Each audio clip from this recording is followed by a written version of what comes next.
8:39, Lourdes. Ciro, el secretario de Energía. Buen día. Buenos días, Ciro. Buenos días, Manuel.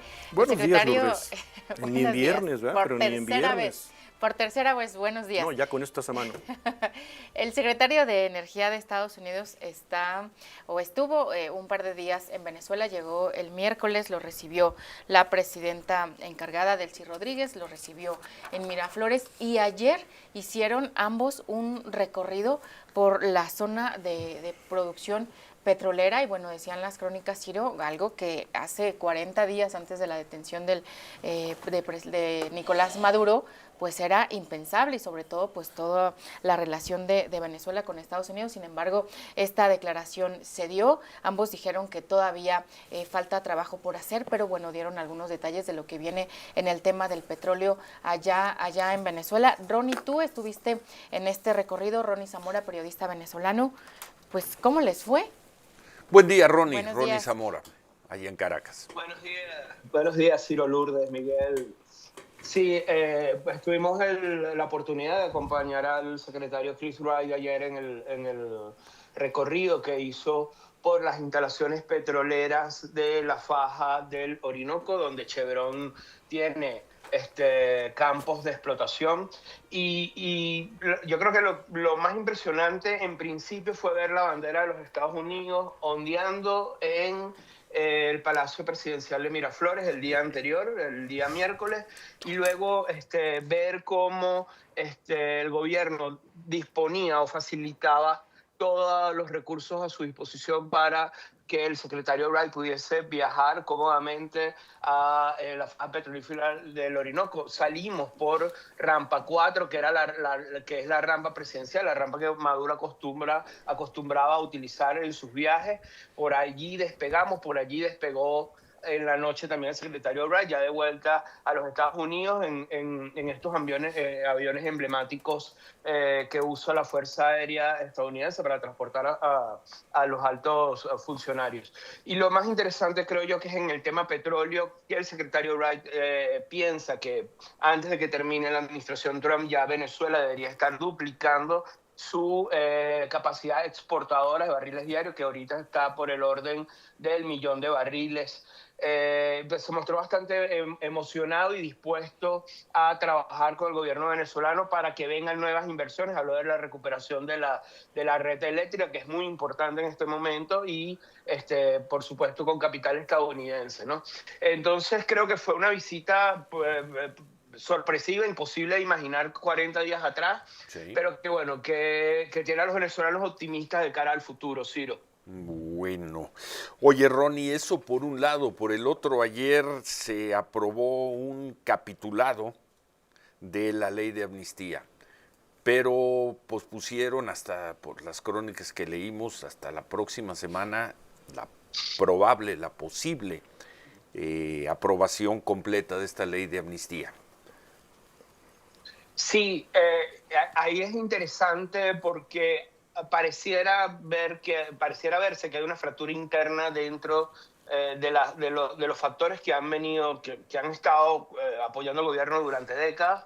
Que el que no se haya aprobado ayer tiene que ver un poco con las dudas que genera dentro de un sector del gobierno, o que ha hecho parte del gobierno, esta ley de amnistía, porque sabemos lo que ha significado la violación de derechos humanos en Venezuela y lo que ha venido pasando. Entonces, claro, por un lado, los familiares de las víctimas quieren una ley de amnistía que sea de verdad, que les permita recuperar sus derechos plenamente, y por el otro lado hay facciones dentro del gobierno que no ven eso con muy buenos ojos, por lo que eso podría implicar de cara al futuro. Yo creo que es un tema que se va a resolver definitivamente la próxima semana, se va a resolver de acuerdo a la línea que ha lanzado Delcy Rodríguez y Jorge Rodríguez, pero que evidentemente está revelando que hay incomodidad interna con este tema, que es la visible, pero yo creo que hay incomodidad interna en muchos otros aspectos que todavía no están saliendo a la luz pública. Esta aprobación se estaría dando cuando ya poco más de la mitad de los presos políticos, cuando menos los presos políticos registrados por organizaciones de la sociedad, han sido excarcelados, no liberados, porque salen en una condición de excarcelados. También hay que decirlo. con más de la mitad de ellos ya fuera de las cárceles. Sí, ha sido un proceso más lento de lo que se esperaba, pero al final también se ha venido cumpliendo. Pues yo creo que Sí. ese juego de soltamos poco, pero los estamos soltando, ha mantenido de alguna manera la calma en este tema, pero al final lo que pareciera ser que va a suceder es que van a terminar de liberar a todos los presos políticos y, como bien dices tú, Ciro, los registrados y los no registrados, que no han sido de ninguna lista por miedo a los familiares Sí, sí. a que sean más afectados dentro de las cárceles venezolanas, Ciro.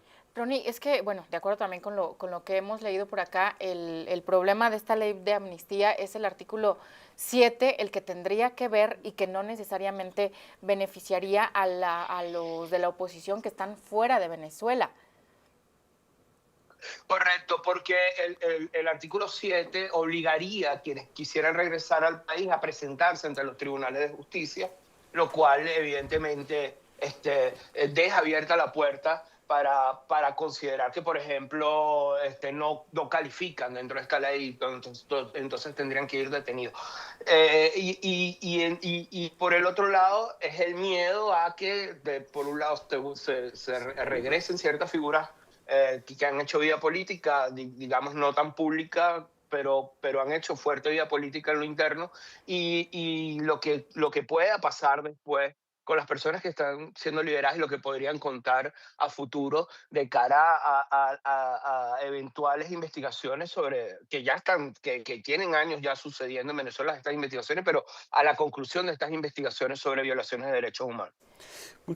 Ya, nada más por último, Ronnie, estaban esperando mucho la protesta que se dio ayer por el Día de la Juventud allá en Venezuela, la salida de los estudiantes y su exigencia principal, que salgan todos los presos políticos. ¿Cómo les fue? Acá las imágenes eran, pues sí, muchos estudiantes que salieron a protestar. Sí, constantemente se va elevando. Es un poner a prueba al gobierno.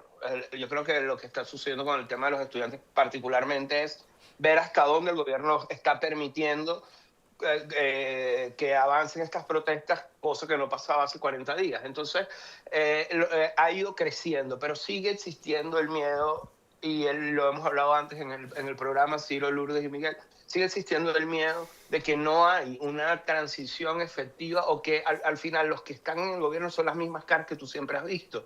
Entonces tienes el miedo de que puedas terminar en una cárcel a futuro, más adelante, pues digamos, cobrando facturas de lo que está pasando en este momento, si este gobierno si no existe una transición política en el futuro. Muchas gracias, Ronnie Zamora. Muchas gracias desde Caracas. Gracias a ustedes. Gracias. ¿Cómo va a justificar históricamente la, entre comillas, izquierda mexicana, repito, entre comillas, izquierda mexicana, su cuestionamiento a la existencia de presos políticos durante la dictadura chavista y sobre todo madurista? ¿Cómo lo van a justificar? ¿Te acuerdas cuando decían, no, eso no está aprobado? Eso no está aprobado, no existe. O ese es discurso de la derecha y del conservadurismo. ¿Cómo lo van a justificar? ¿No? Esa hipocresía, ¿no?, de estar defendiendo por todos lados a las libertades y los presos políticos, y veías el caso venezolano. Vamos a dejar hoy de lado el cubano, porque creo que en los últimos años fue mucho más atroz, violento y numeroso el caso venezolano. ¿Cómo lo van a justificar? ¿Cómo? ¿No? Los presos políticos y la hipocresía mexicana.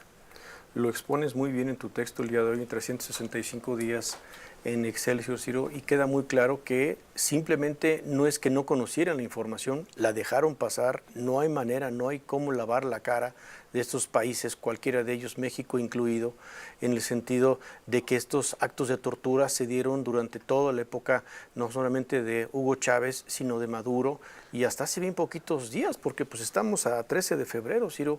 Hace 40 Maduro días. Fue detenido el 3 de enero, y uno supondría que ese día cesaron las torturas. Uno supondría que ese día cesaron las torturas, ¿no? Entonces no me digas que no sabía. Y tiene que llegar la fuerza imperialista de ocupación de Estados Unidos, sí.